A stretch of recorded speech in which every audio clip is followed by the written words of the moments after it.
네, 안녕하세요. 여러분들의 구독과 좋아요로 이 채널이 유지되고 있습니다. 네, 영상 속도는 1.5배를 추천드리고요. 항상 구독자님, 멤버십 회원님들에게 감사하다고 말씀을 드리면서, 자, 이번 내용은 이더리움 내용과 그리고 이번에 가장 핫한 파이코인에 대해서 한번 준비를 해보았습니다. 같이 한번 보도록 하시죠. 이번에 이더리움 스팟 ETF 순 유입량은 여전히 별로 거래 빈도가 거의 없다라고 보시면 될 것 같습니다. 한동안 거래 빈도가 이렇게까지 많이 줄어든 점은 좀 아쉽다라고 볼 수가 있을 것 같습니다. 그리고 이제 스팟의 순 유입량과 차트의 이제 기반과에 따른 형태가 여전히 비례하는 형태를 좀 보여주고 있다라고 볼 수가 있을 것 같은데요.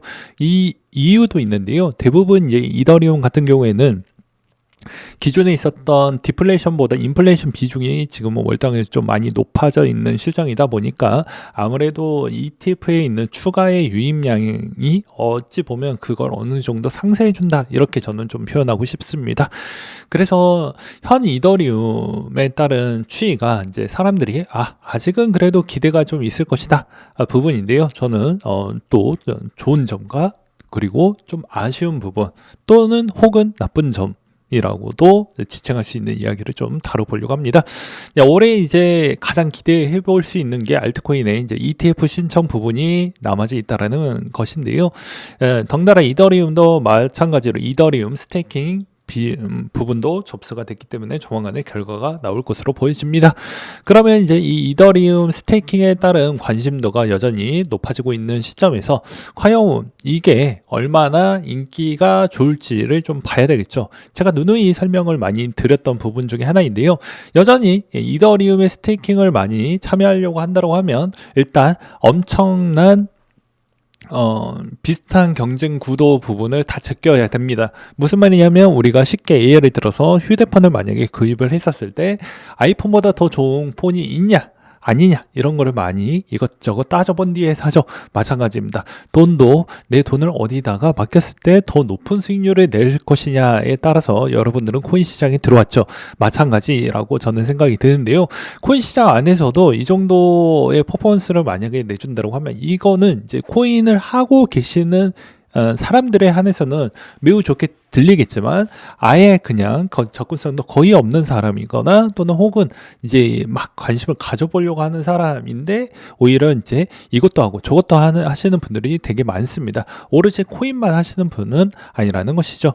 그래서 만약에 하게 되면 돈이 분산될 확률이 매우 높다라고 저는 지칭하고 싶습니다. 왜 그러냐면 이더가 줄 수 있는 수익률 비중이 생각보다 낮기 때문입니다. 해봐야 한 4% 될까 말까인데 일단은 경쟁 구도를 보게 되면 국채가 있습니다. 특히나 미국채가 얘보다 더 높게 주고 있습니다. 4% 중후반대를 주고 있고요. 그 다음에 이 국채에서 그 다음 국채가 있죠. 경쟁 구도에 있는 캐나다나 호주나 한국이나 나머지 국가들에 따른 국채에 있는 수익률이 생각보다 매력적이고요. 그 다음으로 볼 수 있는 측면이 미국의 배당주, 전통 배당주가 솔직히 얘보다 거의 더블로 줍니다. 그렇기 때문에 엄밀히 따진다라고 하면 이것저것 다 제끼고 들어올 수 있을 만한 부분은 호재이긴 하지만 호재에 들을 수 있을 만한 유입량은 여전히 좀 적지 않겠냐라는 추이로 볼 수가 있겠죠. 그거는 이제 아무래도 아마 ETF가 이제 오픈이 되고 한 2달 정도에서 거의 승패가 갈려진다고 저는 생각을 하고 있습니다. 왜냐하면 비트코인을 보았을 때도 2달에서 3달, 그러니까 즉 1분기 정도만 보아도 계속 끊임없이 유입은 들어오는 운영사가 있는 반면 그렇지 않는 운영사가 있기 때문이죠. 그러니까 이더리움도 마찬가지로 가치로 이제 현물 ETF가 되었을 때도 마찬가지로 한 분기 정도만 보았을 때도 또 그 정도 차이점이 발생을 했다라는 것입니다. 그 다음으로 이제 그렇다고 해서 매번 이제 이런 안 좋은 이야기만 하면 저도 이제 욕만 많이 먹을 수가 있기 때문에 또 긍정적인 이야기를 좀 드린다고 하면 이건 또 솔라나를 들고 계시는 분한테는 또 죄송하다라고 미리 밑밥을 깔도록 하겠습니다. 자, 이번에 이제 스테이킹 블록체인의 이제 급물살을 좀 타게 되면 아무래도 이제 이더리움의 레이어 2의 유입 증가 추이가 요즘은 좀 높은 형태를 보여주고 있다라는 게 좀 재미난 부분이 볼 수가 있는데요. 그것도 이제 반사적인 추이가 저는 있다라고 보는 입장입니다. 왜 그러냐? 최근에 솔라나가 요즘 문제가 많이 있고 계속해서 나오다 보니까 오히려 이제는 이더리움 쪽으로 좀 가야 되지 않겠냐? 이더리움이 좀 더 괜찮지 않겠냐라는 이야기가 계속 흘러나오고 있는 실정입니다. 그러면 아무래도 이더 부분이 좀 더 성장할 수 있을 만한 주의가 나올 수는 있다라고 저도 보고 있는 실정입니다. 그래서 최근에 이제 이더 부분이 뭐 오른 부분도 없고 그러다 보니까 오히려 이제 솔라나가 많이 죽은 만큼 다시 이더 쪽으로 가려고 하는 그런 움직임도 조금 더 지켜볼 필요성이 있긴 하지만 그래도 그런 동향이 조금씩 보이고 있다라는 게 좀 재미난 현상이라고 볼 수가 있을 것 같고요. 그 다음에 이제 솔라나 부분은 밈으로 성장을 했기 때문에 대부분 밈이 아무리 많이 큰 시가총액이 커져 봐야 한계점에 항상 도달을 하긴 합니다. 전통적으로 보게 되면 이더리움 기반 안에서의 있는 뭐 밈도 있고 여러 가지도 있긴 하지만 어느 정도 시가총액이 계속 유지해 줄 수 있을 만한 플랫폼 범주를 좀 비교를 해본다고 하면 여전히 이더리움이 좀 더 유리한 구도에 있다라고 저는 좀 말씀을 드리고 싶을 것 같아요. 그래서 지금의 솔라나가 애초에 만약에 전체적인 알트코인 시총을 좀 끄집어 올려서 만약에 가준다고 하면 아무래도 이 밈에서 성장했던 게 더 높은 형태로 치고 나갔었어야 했다라고 저는 생각을 합니다. 50 받고 100만 원까지 했으면 아무래도 시장의 판도가 좀 더 많은 변화, 밈으로도 충분히 이 정도 가격대까지 만들어낼 수 있겠거니라고 볼 수가 있지만 그게 약간은 좀 물음표가 생기는 지금 구도까지는 와져 있다. 오히려 이제 이더리움이 그 물량을 좀 받아줌으로써 이더의 성장 부분도 절묘한 타이밍 때 나오는 거 아니냐. 근데 이게 엄밀히 따지면 같은 경쟁 구도에 있다 보니까 계속 부딪힘이 생길 수밖에 없을 것 같습니다. 그래서 여러분들도 이런 점을 참고를 하시면서 꼭 이더 부분이 이제 솔라나가 좀 많이 못 가면 이더에 따른 반사적 이익도 존재를 한다라는 추이를 좀 설명을 드렸고요. 그 다음에 스테이블 코인에 따른 성장력 추이는 아직 꺾이지 않았습니다. 근데 이것도 이제 엄밀히 이것저것 포떼고 샷떼고 해가지고 보실 필요성이 있는데요. 자, 한번 보십시오. 21년도 때도 4월달 추이 대비부터도 계속 증가 추이를 매번 보였죠. 근데 여기서도 이제 진실은 어떻습니까? 차트는 비트코인 차트가 이 M자형 패턴이 많이 나오지 않았습니까? 마찬가지로 그때 현금화를 좀 많이 했기 때문에 이 수입량, 유입량 추이가 약간의 진실적인 부분보다는 약간의 이제 대피성, 회피성 부분에 따른 추이의 유입량이 늘어났을 수도 있구나라는 점도 좀 보시면서 볼 필요성은 있다라고 해야 되지만 그냥 결과론적으로만 본다라고 해도 여기 이 시장판에 이 정도 돈이 계속 머물고 있다라고 하면 이 말은 진실이기 때문에 그래도 긍정적으로 늘어나고 있다라는 것은 나쁘지 않는다라고 저는 말씀을 드릴 수가 있을 것 같습니다. 그 다음에 이제 추가적으로 또 거래소 자산 부분의 유입 부분도 일주일치를 보았을 때도 여전히 유입비가 바이낸스가 좀 더 많이 눈에 들어올 만큼 많은 유입비를 좀 확인을 해볼 수가 있을 것 같고요. 그렇기 때문에 여기서 이제 주도할 수 있을 만한 쪽은 저는 좀 정해져 있다라고 보여집니다. 아무래도 이제 뭐 바이낸스나 그 다음에 OK 정도가 좀 많이 치고 나가야 된다라고 저는 생각이 들고 그 다음에 코인베이스 정도가 되지 않을까 싶습니다.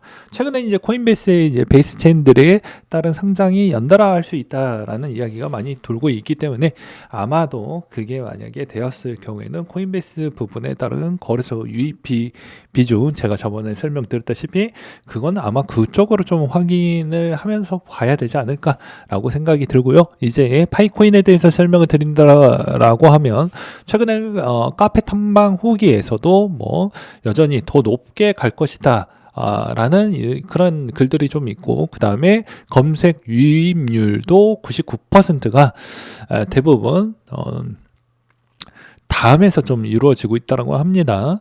그 다음에 이걸로 이제 파이코인에 대해서 보게 되면 뭐 장점은 뭐 어차피 뭐 다들 알고 계실 거니까 이건 제끼고 단점만 이야기하면 이 덤핑 리스크가 여전히 존재를 하고요. 이 덤핑 리스크 부분은 저는 이렇게 좀 말씀을 드릴 수가 있을 것 같아요. 이 파이코인 자체가 그 다음 넥스트가 있냐? 그 다음 넥스트가 없습니다. 그리고 초반에 상장을 하고 나서 그 다음 넥스트에 따른 호재가 곧바로 연달아 이어 주었다라고 해봤자 있는 건 무엇입니까? 당연히 상장 거래소에 연달아 콤보 상장이 있죠. 콤보적으로 상장을 시킨 거. 예를 들어서 OK 거래소를 상장을 하면 업비트, 빗썸, 그 다음에 게이트아이오, 비트캣, 등등 이렇게만 연달아 상장을 이제 매 하루 또는 동시 상장 이런 경우가 많이 이루어지기 때문에 그런 펌핑은 여전히 존재를 하긴 하지만 이게 그 다음에 있는 넥스트가 보여지지 않는다고 하면 여전히 여기에서 충분히 숏을 쳐볼 필요성이 있다. 누구는 여기에서 매도를 해서 이제 현금화 하시는 분들이 있지만 나는 이제 파이코인 갖고 있지 않는데 이거 지금이라도 채굴을 하는 쪽으로 가는 게 맞냐라고 생각하시는 분들이 계시겠지만 그런 것보다는 오히려 저배로 숏 배팅을 던져보는 게 더 낫지 않겠냐라고 저는 생각이 들기도 했습니다. 왜냐하면 그 다음이 없기 때문입니다. 그 다음이 좀 무언가라도 보여야 되는데 오히려 약점이 좀 더 많다. 그리고 커뮤니티 규모도 4,500만 명 이상이 있기 때문에 여기에서 이제 움직여 봐야 대부분 채굴을 하려고 하시는 접근성이 훨씬 많지 내 돈을 태워가지고 하시는 분은 거의 없다라고 저는 알고 있습니다. 그리고 최근에 이제 베라 코인도 제가 언급을 드리기도 했지만 요즘 베라가 좀 좋죠. 왜 그러냐면 베라가에 있는 그런 시스템 구도가 나쁘지 않기 때문에 적절하게 좀 빠져진 상태에서도 오히려 더 좋은 퍼포먼스를 냈다라고 볼 수가 있을 것 같습니다. 왜냐면 이제 이번에 이제 허니 스테이블코인을 내놔서 이자율이 생각보다 달콤하고 이게 생각보다 사람들이 이쪽에 좀 괜찮다고 생각하니까 이쪽에 자금이 이거 좀 빨아먹으려고 또 기웃거린다 이렇게 보시면 될 것 같습니다. 그래서 이제 파이코인하고 이더리움 부분을 좀 동시에 설명을 드렸는데요. 저는 이제 이 시점에서도 그래요. 채널의 성장만 본다라고 하면 저는 좋은 이야기만 하고 달콤한 이야기를 드리고 다 여러분들에게 더 도움이 될 만한 MBTI의 F 감성을 극대화해가지고 위해주고 독려해주고 그럴 수가 있는데요. 그게 여러분들에게 별로 도움이 안 된다라는 것입니다. 왜냐하면 투자 시장은 같이 하는 건 맞긴 하지만 엄밀히 냉철하게 이 시장에서 감정이 들어가져 있는 투자는 실패밖에 안 남기 때문입니다. 왜냐? 여기에서는 정보의 논점을 팩트로만 움직여지고 그 이동에 있는 이동량에 있는 오피셜 내용으로만 빨리빨리 판단을 해서 결정을 내야 되는 그런 시장판이기 때문에 여기에 감정을 넣어봐야 의미가 없다라는 거예요. 물론 여러분들의 마음도 이해를 합니다. 이해를 하지만 그거를 떨쳐내야 한 단계 더 성장을 전 보여준다고 생각이 들어요. 그렇지 않을 경우에는 이 시장 판도에서는 내가 원하는 그 수익률만큼 도달하려고 하면 내가 갖출 수 있는 그런 기질도 그만큼 성장을 시켜야 된다라는 주장을 좀 내비치고 싶습니다. 요즘에는 제가 매번 좀 못 갈 것 같다, 아쉽다 그런 이야기를 던짐에도 불구하고도 이제 좀 가격이 많이 내려갔던 거 좀 먹을 수 있는 포인트를 몇 가지를 계속 설명을 드리고 있지 않습니까? 그렇기 때문에 저를 너무 많이 미워해 하거나 그러지 말아주세요. 어차피 제가 이 시장에서 많은 돈을 들고 있는 것도 아니고 물론 이제 일반 개미보다는 더 돈은 많이 있긴 하지만 핵심적으로 비트코인을 제가 쥐락펴락 할 수 있을 만한 그 정도에 있는 인물은 아니기 때문에 저 때문에 떨어지거나 저 때문에 알트코인이 박살이 나거나 그런 경우는 거의 없다라고 볼 수가 있습니다. 그렇다고 해서 유튜브의 스피커질로 인해서 오히려 하락을 동조하거나 그럴 수 있을 만한 조회수도 아니고요. 그럴 수 있을 만한 구독자도 아니기 때문입니다. 그러니까 마음이 불편한 것은 제가 받아들일 수는 있겠지만 객관적인 자료에 있는 판단 부분도 항상 긍정과 부정 둘 다 봐야 내 자녀에 있었을 때 예를 들어서 진학을 결정할 때도 이 아이에 있는 잠재 가능성과 못하는 것을 분명하게 구분을 해야 성장이 가능한 거지. 이거를 엄밀히 성장 구도 없이 그냥 내가 원하는 대로 아이가 좀 키워주었으면 좋을 것 같다라고 해서 그렇게 키운다고 해서 아이가 그렇게 따라올까요? 그렇지 않는 거 여러분들도 아시잖아요. 그래서 이 시장 판도도 마찬가지라고 그렇게 좀 생각을 해주시면 정말 감사할 것 같습니다.